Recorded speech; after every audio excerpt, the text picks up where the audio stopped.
I'm David, I'm 34 years old, and 3 days before my wedding, I found my brother in bed with my fiancée. Before I tell you how I gave them a wedding gift they would never, ever forget, let me know where you're watching from in the comments below. The sound is what I remember first. A muffled, rhythmic creak from the floorboards in my own bedroom. It was late, almost 2 in the morning. The house was dead quiet. I'd just gotten back from a 2-day trip to Chicago, a final, grueling meeting to close out a project I'd been managing for 6 months. I was bone tired, the kind of exhaustion that sinks deep into your marrow, but it was a good tired, a happy tired, because that project was the down payment on our future. In 72 hours, I was going to marry Rachel, the woman who held my heart, the woman who, I believed, saw the real me in a way no one else ever had. I remember smiling in the dim hallway, my suitcase handle still cool in my hand. My first thought was that she must have fallen asleep with the TV on again, something she often did when I was away. I set my bag down as quietly as I could, picturing myself sliding into bed beside her, her warmth chasing away the chill of the flight. I pushed the door open, a gentle, loving nudge. The room was dark, but not completely. A single, sharp sliver of moonlight sliced through a gap in the blinds, illuminating a scene that didn't belong. It wasn't the flickering blue light of a television. The sound wasn't coming from a speaker. It was closer, softer, human. My eyes, adjusting from the hallway's darkness, struggled to make sense of the shapes. Then they focused. My smile didn't just freeze. It felt like it shattered into a million tiny, sharp pieces inside my mouth. There were 2 figures in my bed. Our bed. My fiancée, Rachel. Her fiery red hair fanned out across my pillow like a bloody halo. And beneath her, my brother, Mark. My younger brother. I didn't yell. I didn't rush in. I didn't do any of the things you see in the movies, where the hero flips a table or throws a punch. A strange, terrifying calm washed over me. So total and absolute it felt like being plunged into a frozen lake. My heart, which should have been hammering a frantic rhythm against my ribs, seemed to slow, each beat a heavy, painful thud. I just stood there, a ghost in the doorway of my own life, watching the ultimate betrayal unfold in horrifying silence. My breath caught in my throat, trapped. I backed away, my hands still on the doorknob, my movements slow, robotic. I pulled the door shut with a soft, nearly silent click that sounded like a gunshot in my ears. The sound of their breathing, their life was cut off. I was alone again in the hallway, enveloped by a darkness that now felt predatory. I leaned my forehead against the cool wood of the door, trying to breathe, trying to force air into lungs that felt like they were collapsing. And that's when the second sound came. A whisper, sharp and clear, slicing through the wood. It was Rachel. Her voice, the same voice that told me she loved me just that morning, was now laced with a greedy, triumphant purr. "He's going to sign the final transfer papers tomorrow," she murmured. "Once that last 28,000 is in the business account, we can finally get out of here. Start fresh somewhere else, just us." A low chuckle answered her. "Mark." The sound was lazy, arrogant. "Poor David. He never sees it coming. Does he?" That was it. That was the moment the ice in my veins caught fire. It wasn't just about the cheating anymore. That was a simple, brutal act of betrayal. This was a conspiracy. My life savings, the money from the very project I had just flown home from, the money I'd earmarked for the down payment on the restaurant I thought we were building together, it was all a lie. A long, elaborate, soul-crushing con. The dull, crushing weight in my chest sharpened into a single, diamond-hard point of rage. A montage of my life flashed before my eyes. Mark wearing my new jacket, Mark with my girlfriend, Mark taking credit for my ideas, and my parents, always taking his side. He'd stolen from me my whole life, little pieces of my childhood, my confidence, my joy. But this was different. This wasn't a piece. This was everything. This time, I wasn't going to walk away with my head down. This time, I wasn't going to be the bigger person. This time, I was going to get even. I was going to give them a gift they would carry with them for the rest of their lives. The next morning, I walked into the kitchen like a man walking onto a stage. The sun was streaming through the window. The coffee was brewing. The smell of bacon was in the air. It felt obscene how painfully normal everything looked, how the world could just keep spinning after mine had been knocked off its axis. Rachel was standing at the counter, humming a cheerful tune, looking absolutely radiant in one of my old t-shirts. She turned as I entered, and a brilliant, dazzling smile lit up her face. "You're back. I missed you so much."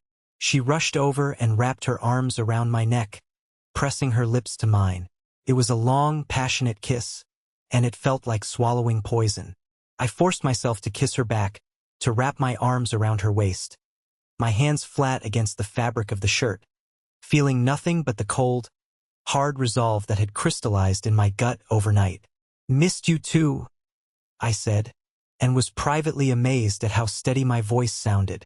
Mark sauntered in a few minutes later, stretching and yawning as if he owned the place, which I suppose he thought he did. He clapped me on the shoulder, a gesture of false camaraderie that made my skin crawl. "The man of the hour. Ready for the big day, bro? Getting nervous yet?" I met his eyes over the rim of my coffee cup. His were clear, confident, and utterly devoid of guilt. He saw nothing in my face but what he expected to see. "Never been more ready," I replied, a slight smile touching my lips. To him, I was still the same old David, the reliable, boring older brother, the doormat. He had no idea he was looking at a stranger. He had no idea that behind my eyes, I was already planning his ruin. That whole day was a masterclass in deception. I played the part of the happy, slightly stressed groom-to-be to perfection. But inside, every interaction was a trial. Every smile was a lie. Every touch was a test of my endurance. Every word they spoke was filtered through a lifetime of memories, each one a fresh, stinging cut on an old, deep wound. Later that afternoon, we went for the final suit fitting. It was a small, upscale tailor shop downtown. Mark, of course, was my best man. He had to be. He stood in front of the three-way mirror, preening in his tailored tuxedo, adjusting his cuffs, flashing a charming smile at his reflection. Watching him, a specific memory hit me with the force of a physical blow. I was 16. For 3 months, I'd worked every weekend at a local grocery store, bagging groceries for tips, saving every dollar. I'd finally saved up enough, $150, a fortune to me then, to buy a black leather jacket, the kind you saw in movies.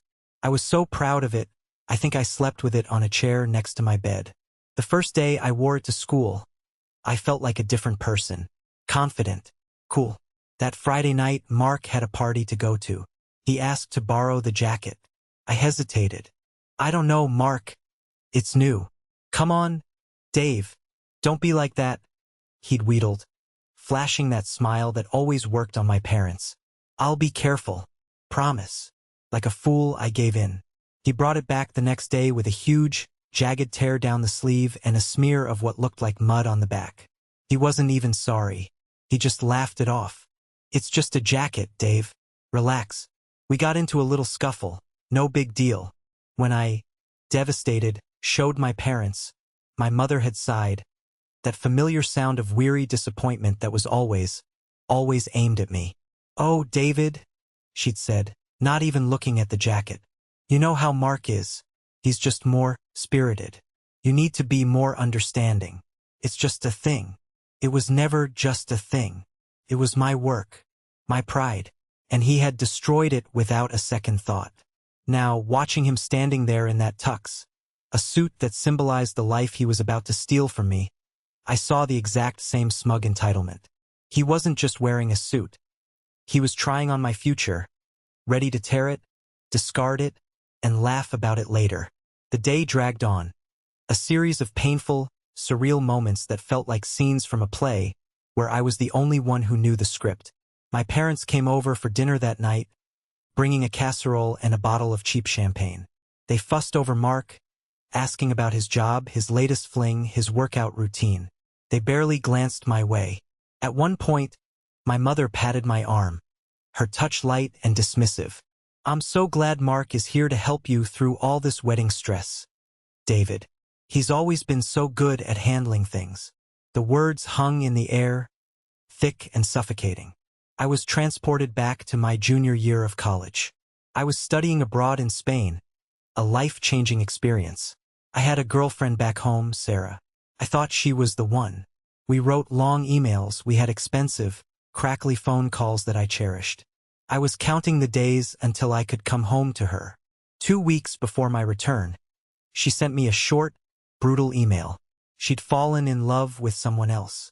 Someone more exciting, more present. Someone who understood her.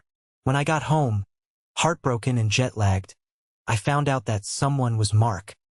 He'd swooped in, feeding her a line about how I was too serious, and that I'd probably met someone else in Spain anyway. He was just comforting her. When I confronted my parents, my voice shaking with a pain I couldn't contain, my father had sighed and shaken his head, polishing his glasses with a handkerchief. "Son, these things happen. Takes two to tango. Maybe you should have paid more attention to her instead of burying your head in those books over there. Mark just has a way with people. A way with people. That's what they called it. I called it theft. He was a thief of hearts, of accomplishments, of joy. And my parents were his willing accomplices, always ready with an excuse. Always ready to make me the one who was in the wrong. The one who needed to be more understanding. After they finally left, the air in the house felt too thin to breathe.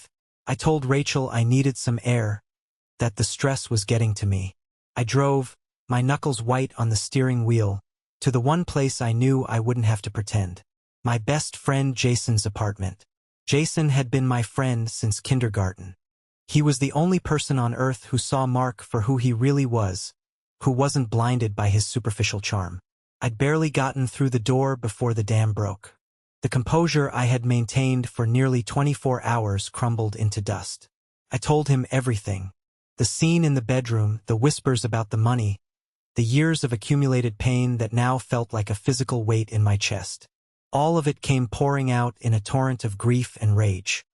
He didn't say, "I told you so," though he had every right to. He'd warned me about Rachel from the beginning, said there was something too perfect about her. Something in her eyes that reminded him of Mark. Instead, he just listened, his face growing harder and colder with every word I spoke. When I was finally done, a wreck of a man gasping for air and slumped in his armchair, he put a hand on my shoulder. His grip was firm, grounding. "Okay," he said, his voice low and steady. "Okay, David. So what are we going to do?" The "we" was the life raft I desperately needed. For the first time since I'd opened that bedroom door, I wasn't alone in this. "I don't know," I whispered, my voice raw. "I want to burn it all to the ground. Then we'll get some gasoline," he said without a single moment's hesitation. "But we're going to do it smart. No emotions. Just cold, hard strategy." That night, fueled by righteous anger and Jason's unwavering, logical support, the first inklings of a plan began to form. But I knew I needed more than just a plan. I needed proof. Irrefutable, undeniable, soul-destroying proof. The next day, I told Rachel I was going to my parents' house to pick up some old family photos for a slideshow at the wedding. It was the perfect excuse. While I was there, I went into my father's small, cluttered home office. I wasn't sure what I was looking for, but I had to understand. My parents weren't wealthy. My dad was a manager at a hardware store, my mom a part-time librarian. How could they have possibly bankrolled Mark's series of failed startups and his flashy lifestyle for so long? My heart pounded as I slid open the drawer of the old metal filing cabinet. Tucked away in the back, behind old tax returns and appliance warranties, I found it. A thick, ominous-looking folder with the name of a secondary mortgage lender printed on the tab. My hands trembled as I opened it. The numbers swam before my eyes, but the meaning was terrifyingly clear. My parents had taken out a second mortgage on their house. The house I grew up in, the only major asset they had, for $200,000. The loan was dated 2 years ago, right around the time Mark started his latest venture, a consulting firm that I now suspected was nothing but smoke and mirrors. A quick, frantic search on my phone confirmed my fears. The firm had been officially dissolved 6 months ago. The money was gone. Every penny. They were on the brink of losing everything. And then I saw the other set of papers, tucked inside the same folder. An application for a home equity line of credit. It was recent, dated just last month. And stamped across the top in big, red letters were the words, "Application denied." The bank had deemed them too much of a risk. It all clicked into place with a sickening final thud. Their desperation, their frantic, obsessive need for Mark to succeed, or at least appear successful. Their willingness to throw me under the bus at every turn wasn't just about favoritism anymore. It was about pure, unadulterated survival. They were betting everything they had on their golden boy, and my $28,000 wasn't just a nice bonus for Rachel and Mark's getaway. It was a potential lifeline for my parents. A desperate infusion of cash to keep the whole rotten house of cards from collapsing. My pain, my heartbreak, curdled into something else entirely. Something cold, sharp, and terrifyingly clear. This wasn't just about a broken heart and a stolen fiancé anymore. This was about my entire family, rotting from the inside out with lies, deceit, and a desperation so deep they were willing to sacrifice me to feed it. My plan, which had been a vague, burning desire for revenge, now had a laser-focused purpose. It wasn't just about exposing Mark and Rachel. It was about exposing the whole damn system of lies they all lived in. I wasn't just going to save myself. I was going to lance the boil that had been festering in my family for 30 years. And I was going to do it in front of everyone. The second day, the day before the wedding, was when the gears of my plan began to turn with terrifying speed. The first call I made was to my cousin, Derek. Derek was a tech genius, the kind of guy who builds his own servers in his basement for fun and speaks in a language of code and circuits that I could barely understand. More importantly, he'd been on the receiving end of Mark's charm and destroy tactics once before. They'd worked on a small software project together in college, a pitch for a local startup competition. Derek did all the coding. Mark did all the talking. When they won, Mark took all the credit and the prize money, telling everyone Derek was just helping him out. Derek never forgot it. He was still quietly, intensely bitter about it. "Derek," I said, my voice tight, devoid of any preamble. "I need your help. It's about Mark." There was a pregnant pause on the other end of the line. I could almost hear him straighten up in his chair. "What did he do this time?" Derek asked, his tone already laced with a familiar, weary suspicion. I told him everything. The whole sordid story. The cheating, the money, the second mortgage. I laid it all out, cold and factual. He was silent for a long moment after I finished. Then, I heard a low, slow whistle. "Wow. Even for Mark, that's a new low. That's diabolical." He paused again. "What do you need?" "I'm in. I need eyes and ears," I said. "I need undeniable proof. I need everything recorded."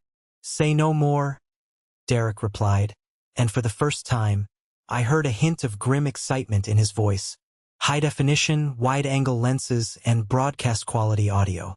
They won't know what hit them. Consider it done. This is for that software project, the bastard." That afternoon, Derek came over, his car full of nondescript black cases. To anyone watching, he was just the tech-savvy cousin setting up a surprise wedding slideshow for me. A story we'd concocted to explain his presence. He was a whirlwind of quiet, focused efficiency.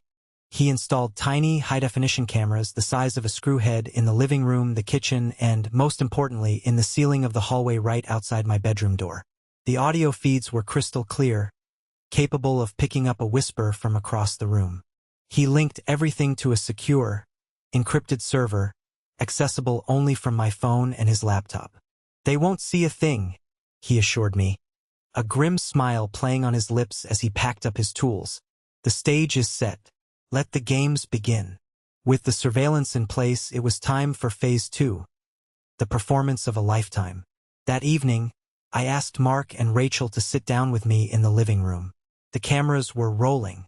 I slumped onto the couch, a picture of utter devastation. I ran my hands through my hair, let my shoulders sag, and kept my eyes fixed on the floor, as if the pattern of the rug held the answers to the universe. I had practiced this in the mirror. I had to be convincing. I can't do it, I whispered, letting my voice crack just so. I can't go through with the wedding. Rachel, the consummate actress, rushed to my side, her face a perfect mask of loving concern. David, honey, what's wrong? Is it just pre-wedding jitters? We can talk through it. Whatever it is, we can face it together. No, I said, shaking my head slowly, as if the movement was a great effort. It's not that. It's me. I'm not ready. I'd be a terrible husband. You deserve so much better than me, Rachel. Mark stepped in then, playing the part of the supportive brother. He put a heavy hand on my shoulder. It took every ounce of my self-control not to flinch away from his touch. Hey, come on, man. Don't talk like that. You're just stressed out. You're the best guy I know. This was the moment. The hook. I looked up, my eyes welling with manufactured tears. I can't stand up there and say those vows, knowing I'm not the man you deserve, Rachel. I just can't. But we can't cancel. Think of the guests who have flown in, the money we've spent, the sheer embarrassment for both our families. I paused, letting the fake emotion hang heavy and suffocating in the air. I let a single tear trace a path down my cheek. There's only one way, I said, my voice barely audible, choked with fake despair. Mark, you have to do it. They both stared at me, their expressions frozen in a perfect tableau of shock. I had them. You step in for me? I continued, the words tasting like poison and power on my tongue. You've always been the one who's better with people, the one everyone loves. You can save this. You can save everyone from the humiliation. We'll tell everyone it was a last-minute surprise. A gift from me. A selfless act. A way to show how much I love you both. That your happiness is the most important thing to me, even if it's not with me. The arrogance in the room was a tangible thing. I saw them exchange a look, a flicker of disbelief, quickly replaced by pure, unadulterated, triumphant greed. They thought I was pathetic, a weak, broken man so utterly defeated that I was now orchestrating my own public cuckolding. They thought they had won so completely, they couldn't even fathom the possibility of a trap. David, I don't know what to say, Mark said, his voice thick with feigned humility. He was a master at this. That's the most generous thing I've ever heard. If you're absolutely sure that's what you want. I'm sure, I choked out, burying my face in my hands. It's the only way. Rachel started to cry then, but I suspect they were real tears of joy this time. She threw her arms around me, hugging me tightly. Oh, David, you are the most selfless, wonderful man I have ever known. I wanted to vomit all over her expensive shoes. After they finally went to bed, giddy with their unbelievable victory, I sat in the dark with Jason, who had been waiting for my signal in his car down the street. We watched the footage from the living room on my laptop. The moment I had left the room, their entire demeanor had changed. Can you believe that idiot? Mark crowed, pouring 2 large glasses of my best whiskey. He's literally handing her over to me, on a silver platter. And the money, we don't even have to sneak around anymore. Rachel took the glass, laughing, a high, tinkling sound that made my skin crawl. He's so pathetic. The most selfless man I have ever known, she mimicked, her voice dripping with a vicious, mocking scorn. He actually bought it. He's paying for our wedding and our honeymoon. We're free, baby. They clinked their glasses together, a toast to my destruction. We watched more. We saw them talk about selling my car, about what they would do with my furniture. They were dividing up the spoils of my life before I was even out the door. Jason just shook his head slowly, his expression grim. They're digging their own graves, he muttered. No, I said, my voice flat and cold as I saved the video file to a secure, cloud-based drive. We're digging it for them, and tomorrow we're going to bury them in it. The final piece of the puzzle was the photographer, Chelsea. Rachel had hired her, gushing about her candid, emotional style. I had a hunch. After a couple of hours of deep diving online, I found Chelsea's old, unlocked social media accounts. Buried deep in her photo tags from 7 years ago were pictures of her and Mark at a college party. Arms around each other, clearly old friends. It wasn't a coincidence. She wasn't an impartial vendor. She was their inside woman, hired not just to capture the day, but to document my humiliation for their private amusement later. The next morning, the morning of the wedding, I pulled Chelsea aside as she was setting up her equipment. I handed her a crisp white envelope with an extra $500 in cash inside. "I have a special request," I said, looking her straight in the eye, letting her see the fake sadness I had perfected. "Things are going to be a little different today. Very emotional.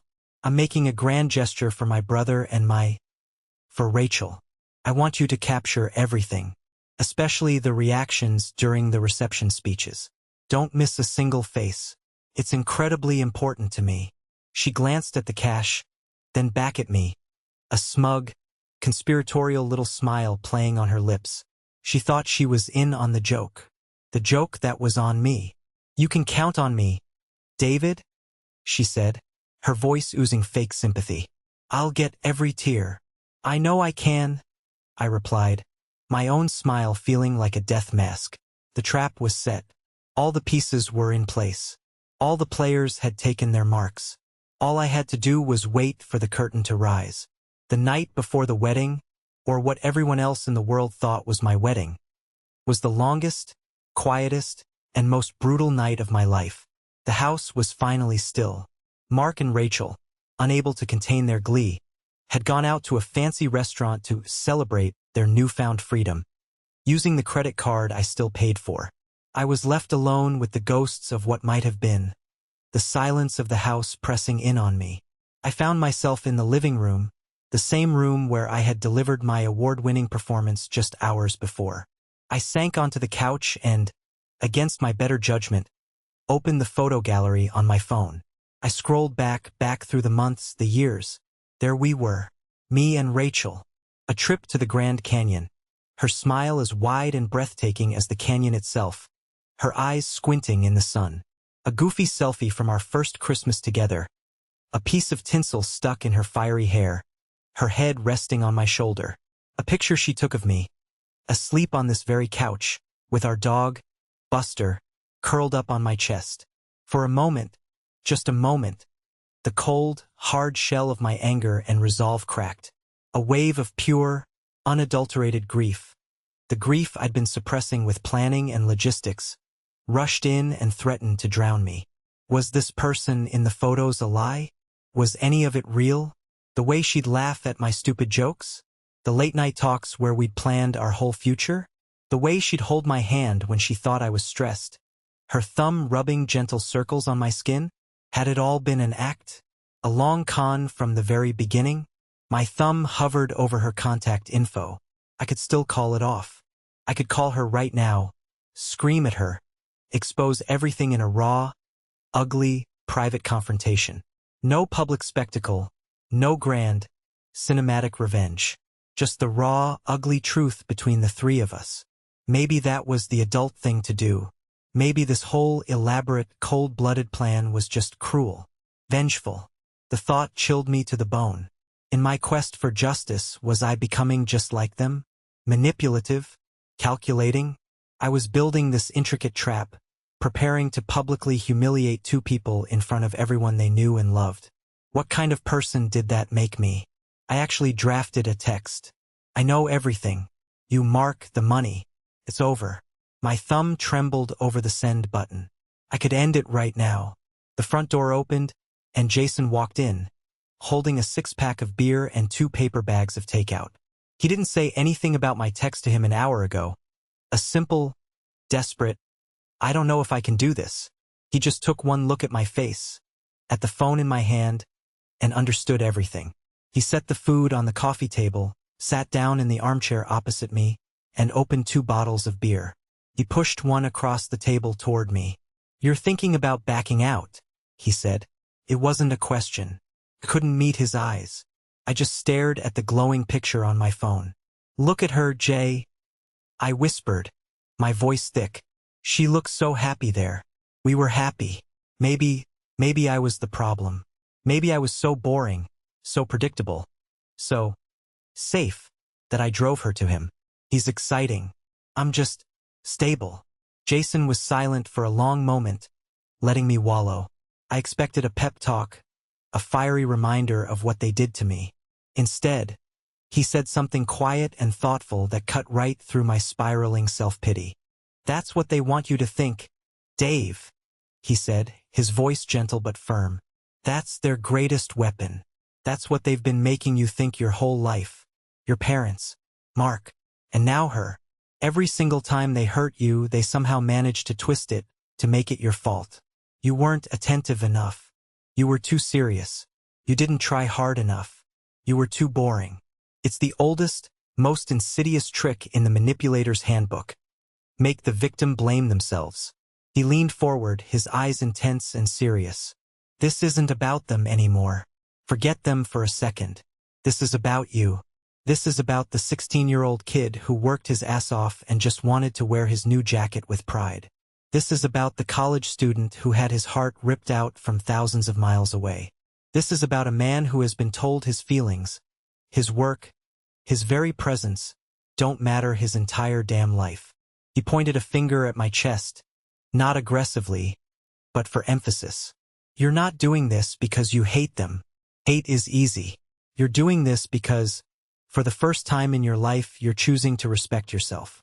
You're drawing a line in the sand, a line made of your own self-worth, and you're saying, no more. You do not get to cross this. You're not destroying their story, David. You're taking back your own. Don't let them steal that from you, too. His words hit me harder than any insult or betrayal ever could. He was right. This wasn't just about revenge. It was about reclamation. It was about ending a cycle of emotional abuse that had defined my existence. My pain wasn't a weakness to be ashamed of. It was a compass, and for the first time, it was pointing me toward the only real exit I had. I deleted the unsent text. I picked up the beer and took a long, deep drink. The cold liquid seemed to extinguish the last flicker of doubt inside me. I looked at Jason, my friend, my brother, in all the ways that truly mattered. Thank you, I said, my voice clear and steady again. Anytime, he replied, raising his bottle in a silent toast. That's what brothers are for. Now eat something. You've got a big day tomorrow. Let's go over the timeline one more time. The devil's in the details. And as we sat there, eating greasy Chinese food and planning the final logistics, I knew I wasn't a monster. I was a survivor, and tomorrow was my Independence Day. The wedding day arrived, bright and painfully beautiful. A perfect blue sky mocking the storm that was about to break. I felt a strange, preternatural sense of calm, the kind of focus you hear about soldiers feeling before a battle. I put on my suit, a simple, elegant, dark gray one. It wasn't the groom's tux. That one, a classic black tuxedo, was hanging in a suit bag on the back of Mark's bedroom door. The venue was a beautiful old country club, a place of rolling green lawns and stately oak trees, a place usually reserved for happy beginnings. As guests began to arrive, milling about on the terrace and sipping champagne, I watched from a distance. I saw my parents, beaming with a desperate kind of pride as they stood next to Mark. My mother, Eleanor, adjusted his bow tie, her hands fluttering nervously, whispering something that made him laugh his easy, charming laugh. They looked like the perfect, proud family of the groom. I saw Rachel's parents, the Pattersons. They looked nervous, their smiles tight and confused. They were good, decent people, and the sudden change of plans had clearly rattled them. But they'd been placated by a tearful, dramatic, and utterly false story from Rachel about my selfless, heartbreaking act of love. They thought I was a saint. The ceremony itself was a masterpiece of surrealism. I stood in the front row, my face a carefully composed mask of noble sadness. I watched my brother, my lifelong tormentor, stand at the altar and take the hand of my fiancée, my greatest betrayer. They exchanged vows they didn't mean, their voices ringing with false sincerity. They slid rings onto each other's fingers, symbols of a love that was a lie, a partnership built on theft. Rachel looked radiant in her expensive white dress, a vision of pure, virginal innocence. Mark looked like a king who had finally, definitively, claimed his throne. As the officiant pronounced them husband and wife, they shared a deep, passionate, almost violent kiss, a display for the crowd. The guests erupted in applause, some of them dabbing at their eyes with tissues. They thought they were watching a fairy tale, a story of modern, sacrificial love. They had no idea they were at the premiere of a horror movie, and the monsters were the ones at the altar.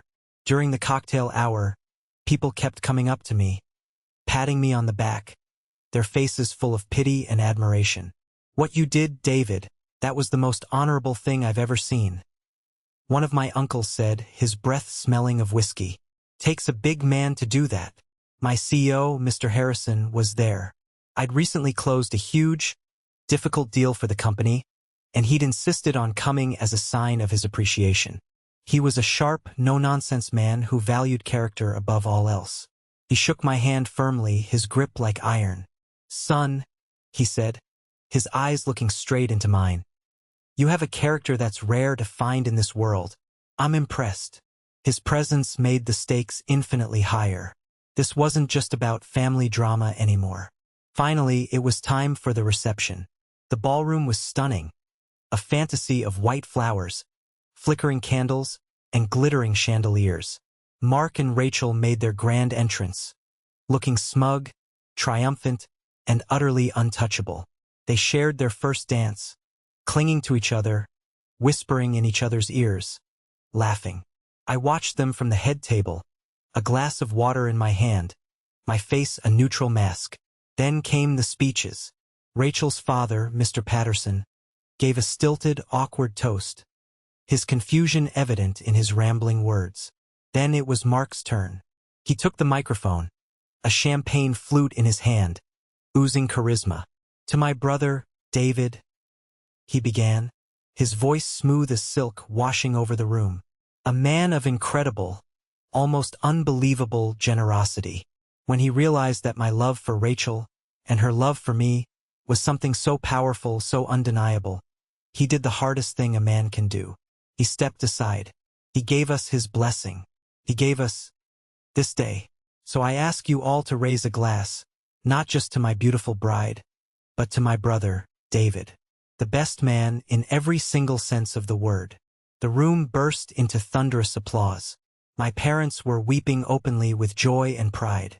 I felt a cold, white-hot fury rise in me, but I pushed it down, locking it away.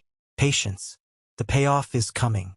Then the DJ, a young kid I'd hired and tipped very well, announced, "And now, a special presentation from the brother of the groom, David Richardson."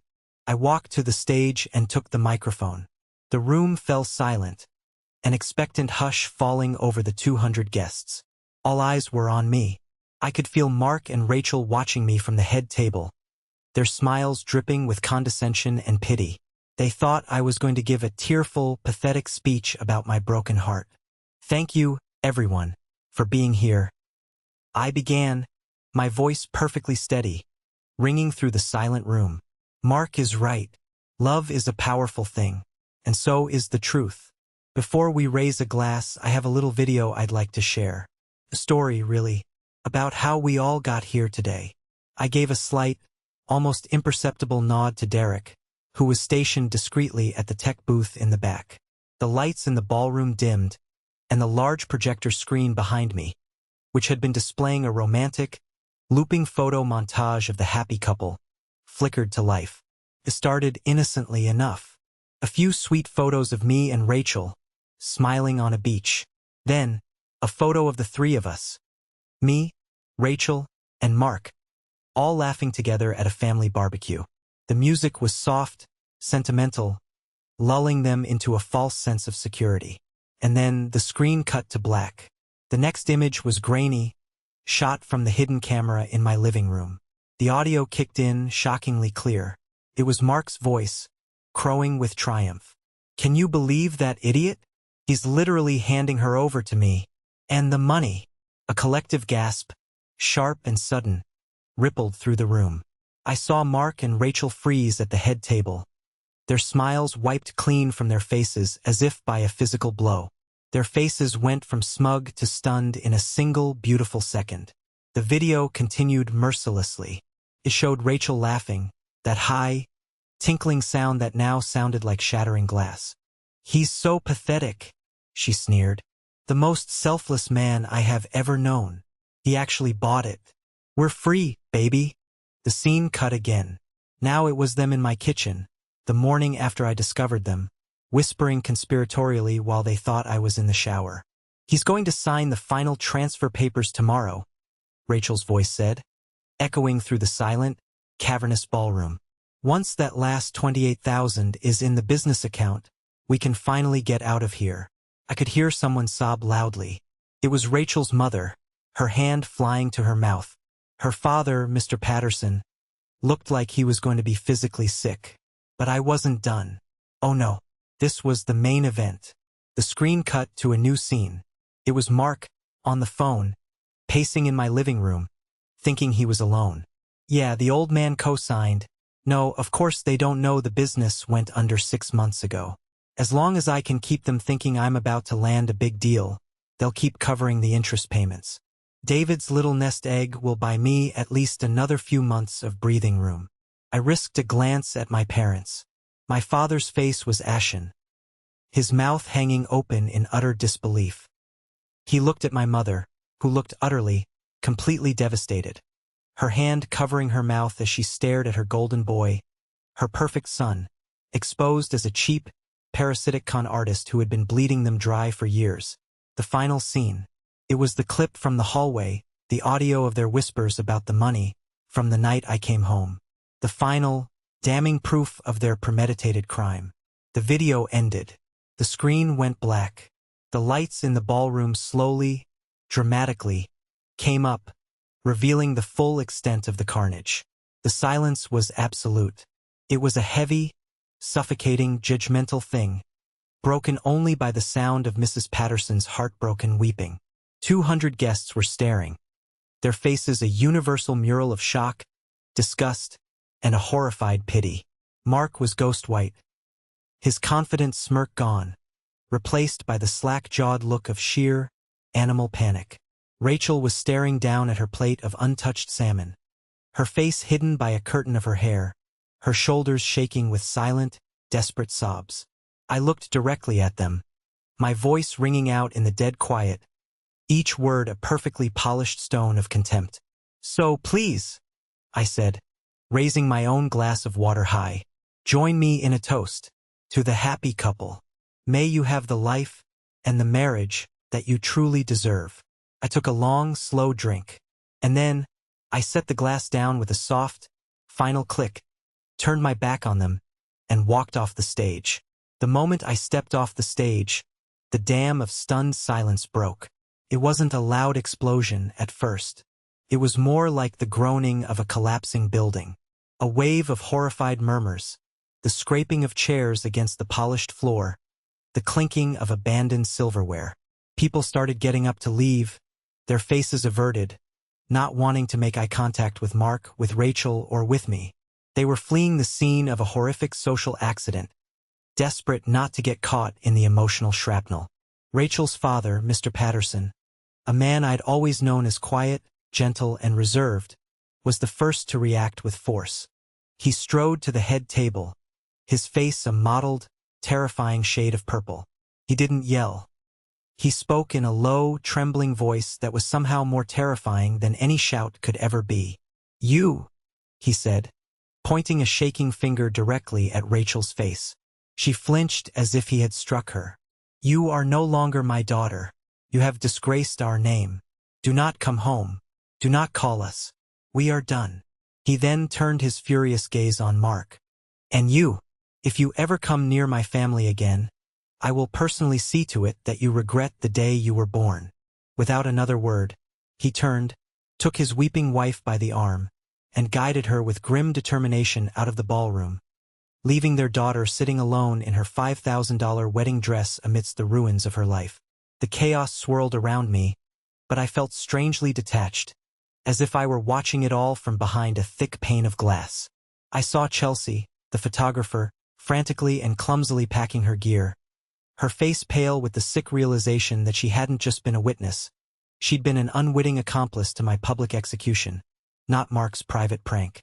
She avoided my gaze, scurrying out like a rat from a sinking ship. I found Jason and Derek by the exit. They didn't say anything congratulatory. They didn't need to. They just stood with me, a silent, solid guard watching the mass exodus. Then my parents approached, or what was left of them. My father, Thomas, looked like he had aged 20 years in 20 minutes. His face was a gray, haggard mask of shame. He walked up to me, his eyes filled with a profound, gut-wrenching sorrow. He opened his mouth, then closed it again. There were no words, no excuses left. He simply put a hand on my arm, his grip surprisingly strong, and said, in a voice thick with a pain I had never heard from him before, "Thank you for opening my eyes." He then turned and walked away, not toward Mark, his fallen golden boy, but toward the exit, a man finally, brutally, facing the consequences of his own willful blindness. My mother, Eleanor, was a different story. Her grief had already curdled into a familiar, defensive fury. Her face was a twisted mask of righteous indignation. She rushed at me, her hands clenched into tight, white-knuckled fists at her sides. "How could you?" she hissed, her voice a venomous whisper that cut through the surrounding noise. "How could you do this to your brother? Your own brother, in front of all these people? You've ruined him. You've ruined everything." I looked at her, at this woman who had given me life but had never truly seen me, never truly listened. And for the first time in my entire life, I didn't feel the familiar sting of anger or the dull ache of hurt. I just felt empty. The power she had over me, the power to make me feel small and wrong, was gone. It had been burned away in the fire of the last 72 hours. "No, Mom," I said, my voice quiet but firm, cutting through her tirade with the clean, cold edge of a surgeon's scalpel. "Mark ruined himself. You just helped him do it." I didn't wait for a reply. I didn't need one. I turned my back on her, on the wreckage of the party, on the entire life I had spent trying so hard to please. I walked out of that ballroom with Jason and Derek at my side, into the cool night air, and I didn't look back once. The drive home was silent. Each of us was lost in our own thoughts. When I got to my house, not ours, never ours, I walked through the rooms, which now felt vast, silent, and blessedly empty. I went into the bedroom and, with a grim, methodical efficiency, I gathered all of Rachel's things. Her clothes, her books, her makeup, the little trinkets she kept on the nightstand. I packed them all into cardboard boxes from the garage. I did the same with everything Mark had ever left here over the years. An old sweatshirt, a few books, a forgotten video game. I piled the boxes by the front door. 2 hours later, a car pulled into the driveway. Mark and Rachel. They looked like soldiers returning from a lost, brutal war. Her makeup was a smeared, tragic mess. His expensive tux was rumpled and stained. "David, you have to listen to me." Rachel began the moment I opened the door, her voice a desperate, pleading whine. "No," I said, cutting her off before she could even get started. My voice was flat, devoid of any emotion. I pointed to the stack of boxes by the door. "Your things are here. Get them and get out of my house." Mark stepped forward, trying to summon the last dregs of his old, easy charm. It was a pathetic sight. "Dave, come on, man. It was a mistake. A stupid mistake. We can fix this. We can talk about this." "The time for fixing things is over, Mark," I said, looking him dead in the eye. "The time for talking is over. This isn't a game. This isn't one of your little college pranks. This is my life. The one you tried to steal. Now get out." He saw the look in my eyes then, the finality of it, the absolute absence of the old, pliable David he had known and exploited his whole life. The charm died on his lips. His shoulders slumped in defeat.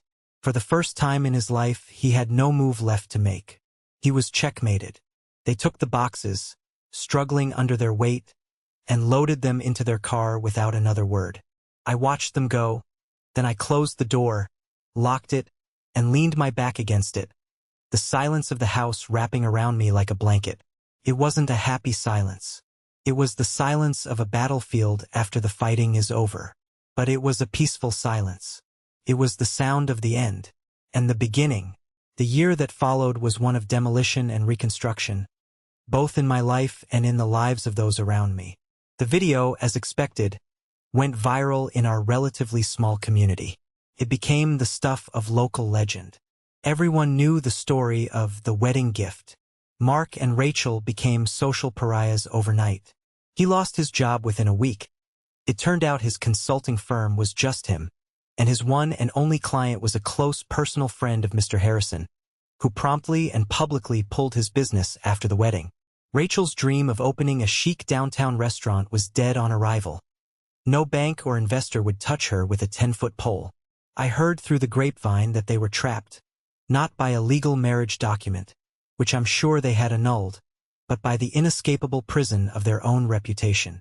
They were still together, living in a cramped, run-down apartment on the bad side of town, their shared bitterness and public shame the only thing holding them together. A friend of a friend saw Mark working as a cashier at a gas station late one night. The golden boy's shine had been permanently, irrevocably tarnished. As for me, I took that $28,000, every last cent, and I didn't use it to build someone else's dream. I used it to invest in my own. With a small business loan, surprisingly co-signed by a supportive Mr. Harrison who told me he invests in character, not just in business plans, I left my stable but soul-crushing corporate engineering job and started my own consulting firm. I built my company on a single core principle: radical transparency and integrity. Every contract was clear, every promise was kept, every deadline was met. It was the absolute antithesis of the world of lies and manipulation I had just escaped. And it worked. In a world of overpromising and under-delivering, clients responded to the raw honesty. My business grew slowly at first, then with an incredible, exhilarating momentum. I worked harder than I ever had in my life, pulling 80-hour weeks, fueled by coffee and a burning desire to succeed on my own terms. But this time, the effort was for me. The success was mine. The credit was mine. My relationship with my family, which had been a toxic, tangled mess, fractured completely and then began to slowly, painfully reset into a new, healthier alignment. My father started calling me once a week, every Sunday afternoon. At first, the calls were painfully awkward. He wouldn't talk about what happened, but he'd ask about my work, my life, how I was doing. He started telling me he was proud of me, words I had longed to hear my entire life. One day, about 6 months in, he invited me to lunch. We sat in a small, old-fashioned diner, the kind we used to go to when I was a kid after my little league games. He looked older, tired, but the frantic desperation in his eyes was gone, replaced by a quiet, weary resignation.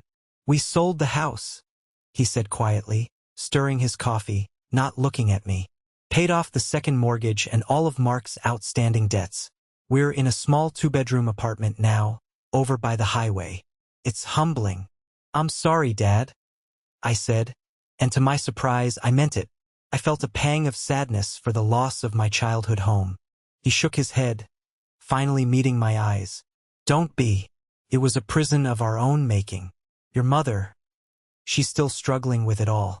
She still talks to him every day.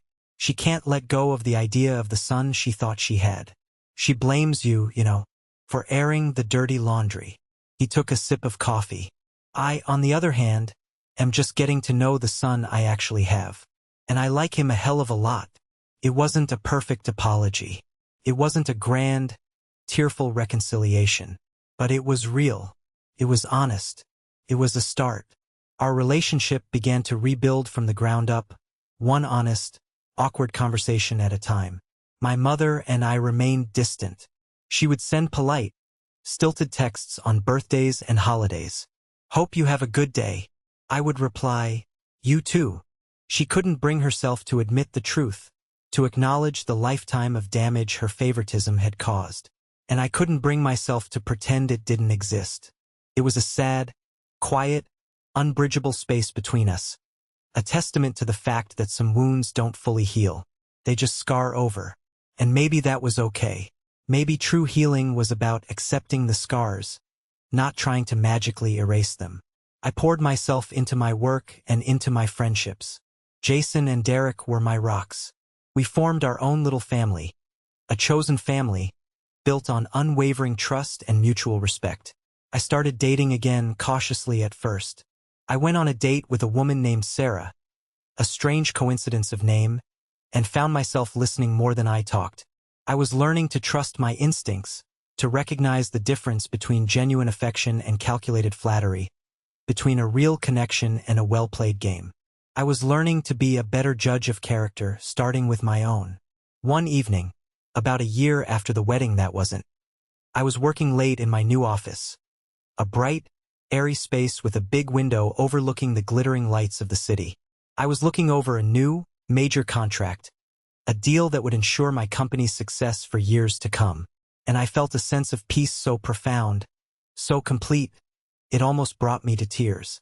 It was the quiet, deep satisfaction of a life built by my own hands, on my own terms. I had survived. More than that, I had thrived. The past was a part of my story, a dark and twisted chapter, but it was no longer the whole story.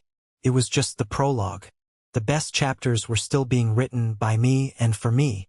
It's been 2 years now since that day. My company is doing better than I ever could have imagined. I have a small team now, good people I trust. But the success, the money, the recognition, that isn't what defines my new life. It's the quiet moments in between that mean the most. It's the freedom. Last week, I took a solo trip up the coast, to a little windswept beach town a few hours away. I spent the day walking along the shore, the cold Pacific waves crashing and receding, the sound washing away the last vestiges of the angry noise that had filled my head for so long. The fire of my rage has long since burned out. The sharp edges of the pain have been worn smooth by time. In their place is just stillness, calm I haven't felt since I was a child. As the sun began to set, casting a spectacular, fiery glow over the water, my phone buzzed in my pocket. I pulled it out. It was a text message from my dad. It was a picture of a similar sunset, taken from the small balcony of his apartment window, followed by a simple message. Happy 2-year anniversary of your freedom. Proud of you, son. I smiled. A real, genuine smile that reached my eyes and warmed my face against the cool sea breeze. I typed back, thanks, Dad. Me too. I put the phone away and looked out at the endless, powerful ocean. And in that moment, I realized that the greatest victory wasn't the public humiliation of Mark and Rachel. It wasn't the viral video or the sweet, intoxicating taste of revenge.